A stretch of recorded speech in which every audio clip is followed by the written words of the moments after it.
নমস্কার, VTV prime time Bangla খবরে আপনাদের স্বাগত জানাই আমি টিটি। প্রথমে সংবাদ শিরোনাম। শিলচরে ফের দেখা গেল চোরের তাণ্ডব। হাইলাকান্দি রোডে চোরের হানা, লুট 4 লক্ষ।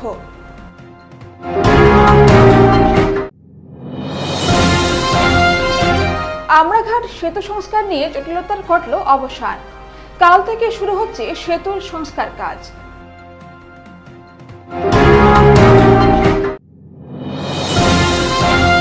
আজ সমগ্র বরাক জুড়ে সাড়ম্বরে পালিত হচ্ছে জন্মাষ্টমী। তিথিকে সামনে রেখে প্রতিষ্ঠা দিবস পালন করল বিশ্ব হিন্দু পরিষদের কর্মকুঞ্জ প্রখণ্ড। এবারে যাচ্ছি বিস্তারিত খবরে। ফের শিলচর শহরের হাইলাকান্দি রোডে চোরের হানা। রবিবার রাতে হাইলাকান্দি রোডের শান্তিপুর লেনে চুরির ঘটনাটি ঘটল। সমীরণ দাস নামে এক ব্যক্তির ভাড়া বাড়িতে হানা দেয় চোরের দল। হাতিয়ে নেয় নগদ 4 লক্ষ টাকা সহ সমীরণের গলার চেন। এ নিয়ে সোমবার সকালে পুলিশে তিনি মামলা দায়ের করেন। সমীরণ দাস জানান, রবিবার রাত 3টে নাগাদ ঘুমন্ত অবস্থায় তার গলায় থাকা সোনার চেনটি ছিনিয়ে নেওয়ার সময় তিনি টের পেয়ে যান। সঙ্গে সঙ্গে ঘুম থেকে উঠলে দেখতে পান চোর জানলা দিয়ে পালিয়ে যায়। এরপর তিনি দেখতে পান ঘরের আলমিরা খোলা এবং সমস্ত জিনিসপত্র কাপড় চোপড় এলোমেলো অবস্থায় পড়ে রয়েছে। এরপর তার বুঝতে অসুবিধা হয়নি, আলমারিতে গিয়ে দেখতে পান 4 লক্ষ টাকা নেই। সোমবার সকালে পুরো বিষয়টি জানিয়ে পুলিশ মামলা করেন এবং পুলিশ পৌঁছে প্রাথমিক তদন্ত করে যায় বলেও জানান। কালকে আমি ধরুন না একটা সময় ঘুমাইছি, ঘুমানোর পরে তো আর ঘুমাই গেছি, কিছু হইতে পারি না। প্রায় 3:30টার সময় আমার গলার চেনটা যখন টান দিছে তখন গিয়ে আমি ফালমেটা উঠছি। উঠিয়া দেখি ঘরের তো অবস্থা নাই, যেখানে টাকা পয়সা আসলো সব গোড্রেজ সুড্রেজ আলমারি সব ছানিয়া উনিয়া তারা সব লুটপাট করিয়া নিয়ে গেছে। আমার ক্যাশ টাকাই আসলো 4 লাখ টাকার মতো, আর চেন নিয়েছে 2টা। তো একজন তো হইতো না, ঘরে তো একজন, আমি তো যখন উঠছি একজন পাইছি, মানে হ্যাঁ বাইরে গেছি গিয়া, মানে ফিসটা আমি দেখছি, সামনা তো দেখছি না। আমি ঘুমের মধ্যে বিছনা থেকে উঠতে জানলা দিকে বেরিয়ে গেছি। থানাত গিয়ে জানাইছি, থানা ইনকোয়ারি করিয়া গেছে। প্রশাসন এখন শিলচর টাউনতে আমরা টাকাই মুশকিল হয়ে গেছে। আজকে ঘুমের মধ্যে আজকে চেইন নিয়েছে, কালকে যদি আমার গলা চুরি মারিয়া জায়গা, এটা তো আমি খুঁজে পারতাম। কাল থেকে শুরু হচ্ছে আমরাঘাট সেতুর সংস্কার কাজ। সোমবার আমরাঘাট এলাকার বিশিষ্ট ব্যক্তি সহ সংস্কার কাজের দায়িত্বপ্রাপ্ত ঠিকাদার ও পূর্ত বিভাগের আধিকারিকের উপস্থিতিতে অনুষ্ঠিত আলোচনায় এই সিদ্ধান্ত গ্রহণ করা হয়েছে।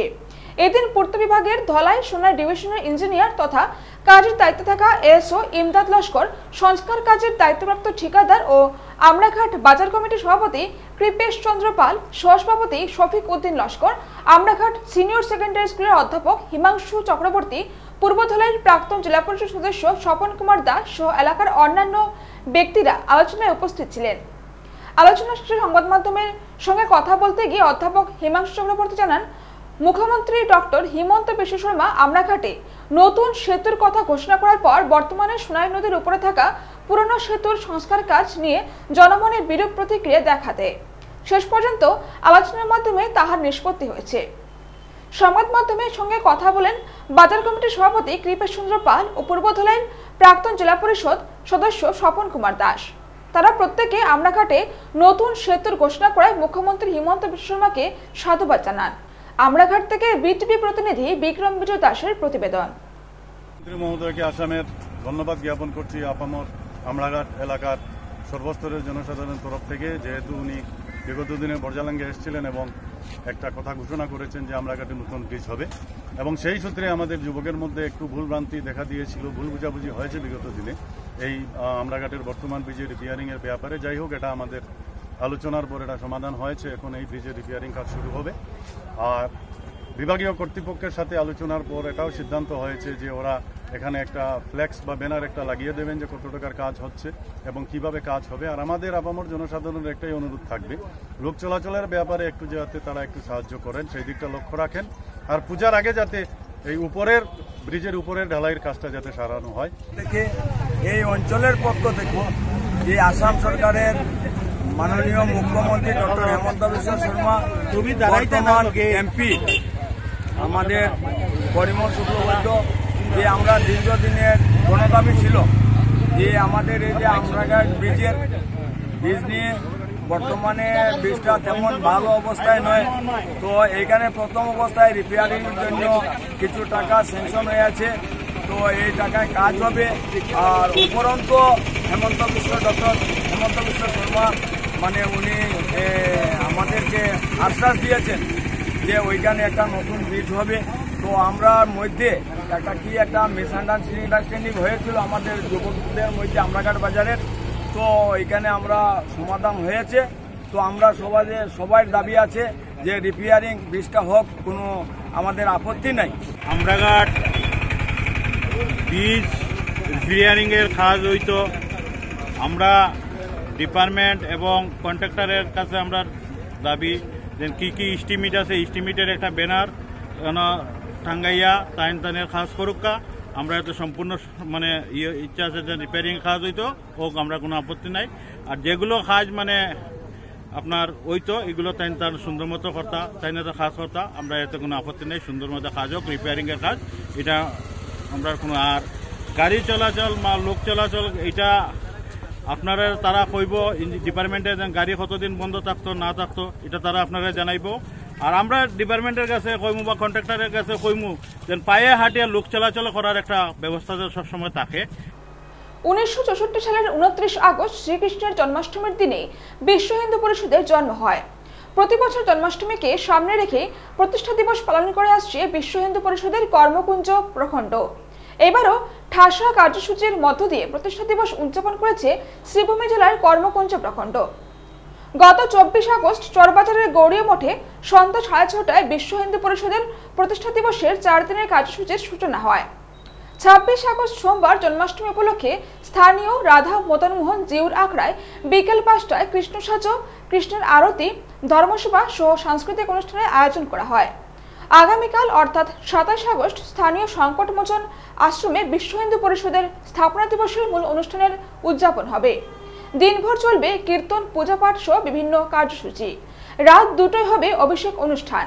28 আগস্ট বুধবার চরবাজারের গৌরীয় মঠে নন্দোৎসব এবং মহাপ্রসাদ বিতরণ। স্থাপনা দিবসের পাশাপাশি জন্মাষ্টমী উপলক্ষে কি কি কার্যসূচি থাকছে তা নিয়ে দেখুন আমাদের করিমগঞ্জ প্রতিনিধি সুস্মিতা দাসের এই বিশেষ প্রতিবেদন। আজ ভগবান শ্রীকৃষ্ণের জন্মদিন। এই দিনটি কৃষ্ণ জন্মাষ্টমী নামে খ্যাত। আজ থেকে ঠিক 5,500 বছর আগে মথুরার কংসের কারাগারে বসুদেব দৈবকীর কোল আলো করে জন্মছিলেন ভগবান বিষ্ণুর পুনর্বতান শ্রীকৃষ্ণ। আজ এই মুহূর্তে আমি আছি করিমগঞ্জের মদনমোহন আখড়াতে। আজ আমরা পুজোর প্যান্ডেলের বা পুজো আশ্রমের কর্মকর্তাদের কাছ থেকে পুজোর প্রেক্ষাপট সম্পর্কে কিছু জানার চেষ্টা করব। আজ ওদের 60তম প্রতিষ্ঠা বার্ষিকী, এটাকে আমরা ষষ্ঠীপূর্তি হিসাবে সমগ্র ভারতবর্ষে বিশ্ব হিন্দু পরিষদের বিভিন্ন অনুষ্ঠান অনুষ্ঠিত হচ্ছে। 1964 ইংরেজির 29 আগস্ট শুভ জন্মাষ্টমী তিথিতে এই সংগঠনের জন্ম হয়। তার জন্য প্রতি বছর এই জন্মাষ্টমী তিথিতে আমরা করে থাকি। আজ ভারতবর্ষের বিভিন্ন প্রান্তে গত 24 আগস্ট থেকে শুরু করে আগামী 1 সেপ্টেম্বর পর্যন্ত আমরা বিভিন্ন অনুষ্ঠান হবে। ঠিক তার সঙ্গে সঙ্গতি রেখে আমাদের এই জেলার কর্মকুঞ্জ নগরে, শ্রীভূমি জেলার কর্মকুঞ্জ নগরে স্থাপনা দিবসের কার্যক্রম রাখা হয়েছে।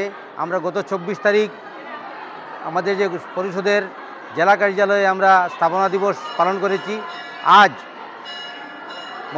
রাধা মদন মোহন জিউর মন্দিরে বিশ্ব হিন্দু পরিষদের স্থাপনা দিবস উপলক্ষে প্রথমে কৃষ্ণ সাজ, কৃষ্ণের আরতি, তারপরে আছে বিভিন্ন সাংস্কৃতিক অনুষ্ঠান এবং ধর্মসভা। ঠিক সেইভাবে আগামীকাল সন্ধ্যা 5:30টায় আমাদের বিশ্ব হিন্দু পরিষদ পরিচালিত শ্রী শ্রী সংকটমোচন আশ্রম ও সংস্কার কেন্দ্র কেশবপদ, সেখানে হবে বিশ্ব হিন্দু পরিষদের স্থাপনা দিবস। তৎসঙ্গে সৎসঙ্গ অনুষ্ঠিত হবে, তারপর আরতি হবে, তারপর আমাদের কার্যক্রম শেষ হবে। এবং আগামীকাল রাত্র 8 ঘটিকায় আমাদের যে কার্যালয় আছে শ্রী ভাগবত গৌরীয় মঠ, সেখানে অভিষেক, শ্রীকৃষ্ণের অভিষেক, তারপর রাত্রিবেলা 12টা পর্যন্ত সেখানে ভজন কীর্তন, সাংস্কৃতিক সন্ধ্যা এবং পরদিন মানে 28 অগাস্ট বুধবার সেখানে নন্দ উৎসব পালিত হবে।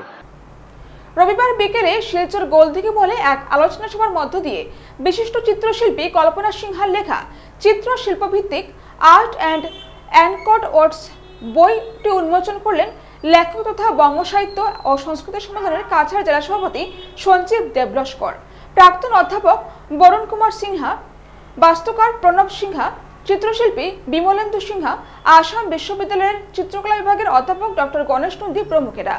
উক্ত বই উন্মোচনের সভায় প্রথমে উপস্থিত সম্মানিত অতিথিদেরকে পুষ্পস্তবক দিয়ে বরণ করেন লেখক তথা চিত্রশিল্পী কল্পনা সিনহা ও পঞ্চপ্রদী প্রজ্বলনের মাধ্যমে আলোচনা সভার শুভারম্ভ করা হয়। বক্তব্যে এই আলোচনা সভার প্রাবন্ধিক তথা বঙ্গ সাহিত্য ও সংস্কৃতি সম্মেলনের কাছাড় জেলা কমিটির সভাপতি সঞ্জীব দেবলস্কর বলেন, চিত্রশিল্পী কল্পনা সিনহার সঙ্গে উনার পারিবারিক সম্পর্ক রয়েছে। এই চিত্রশিল্প ভিত্তিক বইটির মধ্যে খুঁজে পাওয়া যায় বৈষ্ণব ধর্মীয় আলোচনা। বইটিতে রয়েছে ধর্ম ও সাহিত্যের মধ্য দিয়ে শিল্পের ভাষার ছোঁয়া পাওয়া যাবে। আসাম বিশ্ববিদ্যালয়ের চিত্রকলা বিভাগের অধ্যাপক ডক্টর গণেশ নন্দী বলেন, আসামে চিত্রশিল্পের সূচনা হয়েছে শিলচরে 1907 সালে। প্রচুর সংঘর্ষের মধ্য দিয়ে এই চিত্রশিল্পীরা কাজ করে যাচ্ছেন। তিনি শিলচরে একটি আর্ট গ্যালারি তৈরি করা হলে এই অঞ্চলের চিত্রশিল্পীরা উপকৃত হবেন এবং চিত্রশিল্পের প্রচার ও প্রসার ঘটবে। এদিন অন্যান্যদের মধ্যে বক্তব্য রাখেন চিত্রশিল্পী প্রয়াত আলীবক্স মজুমদারের নাতনি ডক্টর নীলুফা চৌধুরী। বক্তব্যে দাদু প্রয়াত আলীবক্স মজুমদারের চিত্রশিল্পের সঙ্গে জড়িয়ে তার বিভিন্ন বিষয়গুলো তুলে ধরেন। এদিন উপস্থিত সবাই নিজ নিজ বক্তব্যে লেখক তথা চিত্রশিল্পী কল্পনা সিনহা মহাশয়ের লেখা বইটি এই অঞ্চলের চিত্রপ্রেমী ও চিত্রশিল্পীদের মধ্যে নতুন অধ্যায় সূচনা করবে আশা ব্যক্ত করেন। অনুষ্ঠানটি সঞ্চালনা ছিলেন পরিমল কর্মকার। আমাদের সবার প্রিয় সঞ্জীব দেবলস্কর, সঞ্জীব দা, বিমল দা, কল্পনাদি সহ বিপিন পাল দুবার এসে গেছেন, এরকম অনেক। এবং সাহিত্যের ক্ষেত্রে যদি বলি, আমরা দীনবন্ধু মিত্রের মতো মানুষও এখানে বহু বছর কাজ করে গেছেন। তো সেই জায়গা থেকে সাহিত্যে ছিল, সংস্কৃতিতে ছিল, কিন্তু শিল্পক্ষেত্রেও এই অঞ্চল যথেষ্ট এগিয়ে ছিল। আজকে দেশভাগের ফলে বরাক উপত্যকা একটা প্রান্তিক অঞ্চলে পরিণত হয়েছে। আপনারা এই গোলদিঘি মলের সামনে বেরোলে হাঁটতে পারবেন না, রাস্তাঘাটের অবস্থা নেই, মানে একটা উদাসীন্য কাজ করছে। এবং বিভিন্ন ক্ষেত্রেই আমরা কান্নাকাটি করে অনেক কিছু পাই না। শিল্পক্ষেত্রেও একই অবস্থা। শিল্পের এই অঞ্চলে আজ পর্যন্ত একটা গ্যালারি গড়ে ওঠেনি, কিন্তু সরকারি কোনো উদ্যোগ এখনো নেওয়া হয়নি। মিউজিয়াম একটা অনেক দূর এগিয়েছিল, তারপরেও মুখ থুবড়ে পড়ে আছে। এই হচ্ছে আমাদের অবস্থা। কিন্তু শিল্পের ক্ষেত্রে যদি আমরা দেখি, আজকের যে আসাম, যখন বিভিন্ন জায়গায় শিল্প নিয়ে চর্চা হচ্ছে, কিন্তু একসময় আমি সেটা জোর গলায় দাবি করব যে সমস্ত আসামকে কিন্তু পথ দেখিয়েছে বরাক উপত্যকা। ঠিক করে ভালো করে বাংলাতে বলার বক্তব্য দেওয়ার চোখে মাফ করবেন, ঠিক আছে? আমি লিখেও নিয়ে এসে চাই শ্রীমতী কল্পনা সিংহ দিদিকে, এবং কৃতজ্ঞতা জানাতে চাই। কারণ হলো, আমি ছোট থেকে আমার দাদু আলীবক্স মজুমদার, আমার দাদু, ওনাকে ছোট থেকেই আমি দেখে বড় হয়েছি। কিভাবে উনি আর্ট করতেন, কী করতেন সব দেখেছি যদিও, বাট ওই বয়সে আর্টের মানে শিল্পচর্চাটা আমার সামনে ওইভাবে হয়নি। হলেও হয়তো বুঝে উঠতে পারতাম না, ওনার কথাগুলি হয়তো বুঝতে পারতাম না। এবারে খবর নিচ্ছি সামান্য বিরতি, সঙ্গে থাকুন।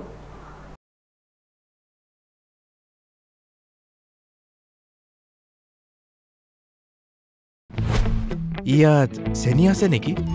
আৰু ইয়াত ডায়েবেটিছ হলেই এইদৰে সোধে, ইয়াত চেনি আছে নেকি? এতিয়াৰ পৰা সুধিব, ইয়াত ফাইবাৰ আছেনে? যেনে হৰলিক্স ডায়েবেটিছ প্লাছ। ই কাম কৰিবলৈ আৰম্ভ কৰে প্ৰথম দিনটোৰ পৰাই, কাৰণ ইয়াত আছে অধিক ফাইবাৰ আৰু অত্যাৱশ্যকীয় নিউট্ৰিয়েণ্টছ, গৱেষণা অনুযায়ী যি ডায়েবেটিছৰ নিয়ন্ত্ৰণত সহায় কৰে। প্ৰতিদিনে লাগে চেলৰ দৰে লুক, নহয়নে? কিন্তু প্ৰতিদিনে চেললৈ যোৱা অসম্ভৱ। তেন্তে বাট কিয়াৰা, চেলনটো ঘৰতে আছে। TRESemme keratin smooth Your salon professional, keratin আৰু আৰ্গন অইলৰ সৈতে ফ্ৰিজ কণ্ট্ৰল কৰে 72 ঘণ্টালৈকে। প্ৰতিদিনে হৈৰক ষ্টাইলিছ, হৈৰক সাজু। ট্ৰেছমে এতিয়া ঘৰতে চেল। আচাৰ কিনিবলৈ কোনো অহাই নাই। ট্রাই করো মাত্র 10 টাকা, মাত্র 10 টাকা।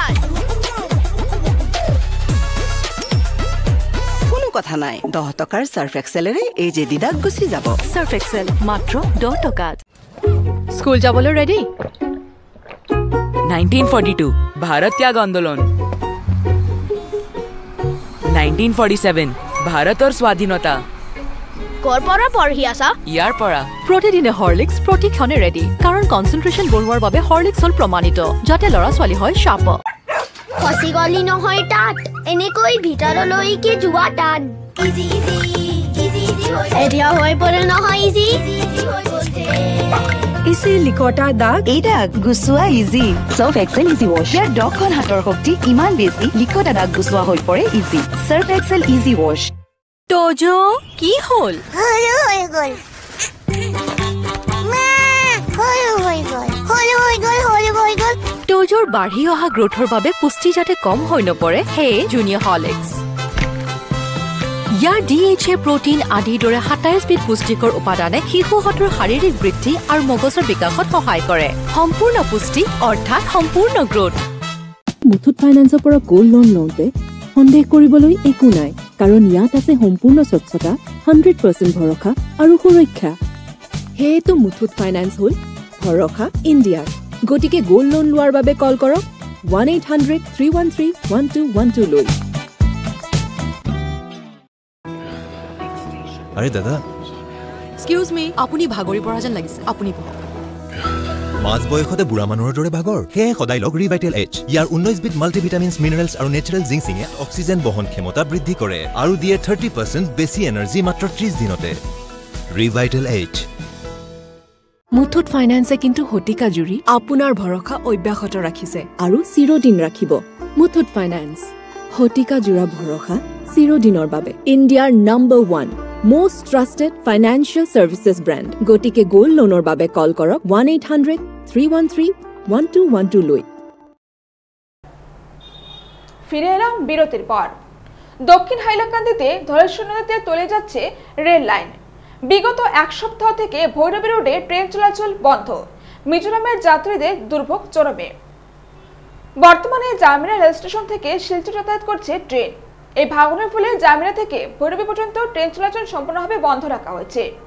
শিলচর ভৈরবী রোডের জামিরা এলাকার কিলনারবা গ্রামে ট্রেনের রাস্তার বেশ কিছু অংশ ধলেশ্বর নদীতে তলিয়ে যাচ্ছে, ট্রেন পরিষেবা বন্ধ। বর্তমানে জামিরা রেল স্টেশন থেকে শিলচর যাতায়াত করছে ট্রেন। এই ভাঙনের ফলে জামিরা থেকে ভৈরবী পর্যন্ত ট্রেন চলাচল সম্পূর্ণভাবে বন্ধ রাখা হয়েছে। কিছুদিনের মধ্যে পাশে থাকা একটি মসজিদে চলে যাওয়ার প্রবল সম্ভাবনা রয়েছে। স্থানীয় বাসিন্দাদের অভিমত, আগে থেকে সঠিক পর্যায়ে কাজ হলে আজ হয়তো এই দিনটি দেখতে হতো না। এখন রেলওয়ে বিভাগ থেকে রেল লাইনটি বাঁচানোর জন্য একের পর এক পাথর বোঝাই ওয়াগন আসছে। ভাঙন রোধ করার জন্য পাথরগুলি এই ভাঙনেই ফেলা হচ্ছে, কিন্তু সব পাথর তো নদীতে চলে যাচ্ছে। এভাবে মেরামতের কাজ করলে রেলের লাইনটি কতটুকু বাঁচানো যাবে তা সন্দেহ আছে। সোমবার ভগবান শ্রীকৃষ্ণের জন্মাষ্টমী। দেশের অন্যান্য প্রান্তের ন্যায় করিমগঞ্জ ইস্কন মন্দিরেও যথাযোগ্য মর্যাদায় প্রতি বছর জন্মাষ্টমী উদযাপন হয়ে আসছে। আজও দিনভর নাম কীর্তন আর ভাগবত পাঠের মধ্য দিয়ে দুদিনের অনুষ্ঠানের সূচনা হয়। রাত 11:30 অভিষেক অনুষ্ঠান। প্রথা অনুযায়ী ঠিক এই সময় ভগবান শ্রীকৃষ্ণের প্রতীকী আবির্ভাব পর্ব উদযাপিত হয়ে আসছে, এবারও হবে। আগামীকাল নন্দোৎসব ও প্রভুর আবির্ভাব তিথি উপলক্ষে সারা দিন চলবে নাম কীর্তন, ধর্ম সম্মেলন, ভাগবত পাঠ ও সাংস্কৃতিক কার্যসূচি। দুদিনের অনুষ্ঠানে কৃষ্ণ ভক্তদের উপস্থিতি ও সহযোগিতা কামনা করছেন ইস্কন মন্দিরের মহারাজ নৃসিংহানন্দ দাস। করিমগঞ্জ থেকে বিটিভি প্রতিনিধি সুস্মিতা দাসের রিপোর্ট।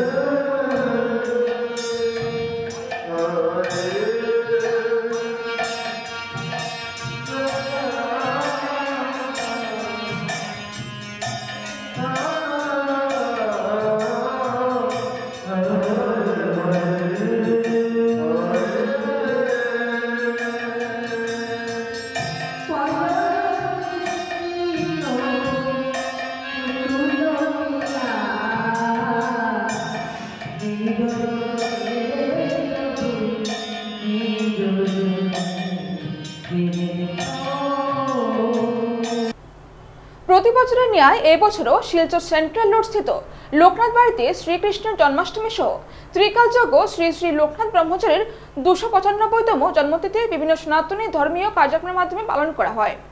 এইবারের পূজার বিশেষ আকর্ষণ হিসেবে ছিল শিশুরূপে নবজাতক লোকনাথ ব্রহ্মচারীর কাল্পনিক মূর্তি পূজা। এরপর বিকেল 4টায় পূজার উদ্বোধন করলেন লোকনাথ ভক্ত তথা উক্ত মন্দিরের পূজারী পবিত্র পাল। শিশু মূর্তি লোকনাথ বাবার স্নান, জন্মদিনের কেক কাটা হয়। 5:30টায় সন্ধ্যা আরতি এবং সন্তান প্রাপ্তিতে ইচ্ছুক উপস্থিত মায়েরা কাল্পনিক শিশু লোকনাথ বাবাকে কোলে নিয়ে সোনার চামচে তারা দুধ খাওয়ানো হয়। তাছাড়া রাত 7টা থেকে 9টা অবধি চলে আশীর্বাদ ও ভক্তদের মধ্যে মহাপ্রসাদ বিতরণ। পূজারী পবিত্র পাল বলেন, আজকের এই সমগ্র বিশ্বের কাছে এক গুরুত্বপূর্ণ দিন। এই দিনেই সর্বাকর্ষক ভগবান শ্রীকৃষ্ণের জন্মাষ্টমী ও ত্রিকালযোগ্য শ্রী শ্রী লোকনাথ ব্রহ্মচারীর জন্মতিথি। এই দিনে শিশু লোকনাথ বাবার মূর্তিকে পূজার্চনা ও দুধ খাওয়ালে যেমন মায়েদের সন্তান লাভ হয়, তেমনি পুরুষেরা শারীরিক ও মানসিকভাবে সুস্থ থাকেন। এই দিনেই লোকনাথ বাবা অধর্মকে পরাজয় ও ধর্মকে জয় করতে এই পৃথিবীতে অবতরণ করেছিলেন। ওনার ত্যাগ ও সাধনা এই পৃথিবীর মানুষদের কল্যাণার্থে অমর হয়ে থাকবে। সেদিন সহযোগিতা ছিলেন সম্পাদক জিৎ দাস, বাপ্পা দাস সহ আরো অন্যান্যরা। শেষ করার আগে সংবাদ শিরোনাম আরো একবার। শিলচরে ফের দেখা গেল চোরের তাণ্ডব। হাইলাকান্দি রোডে চোরের হানা, লুট 4 লক্ষ।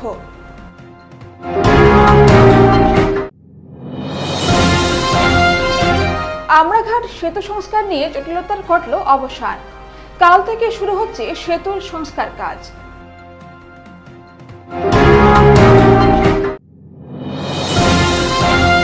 আজ সমগ্র বরাক জুড়ে সাড়ম্বরে পালিত হচ্ছে জন্মাষ্টমী। তিথিকে সামনে রেখে প্রতিষ্ঠা দিবস পালন করল বিশ্ব হিন্দু পরিষদের কর্মকুঞ্জ প্রখণ্ড। বিটিভি প্রাইম টাইম বাংলা খবর আজ এই পর্যন্তই। নমস্কার।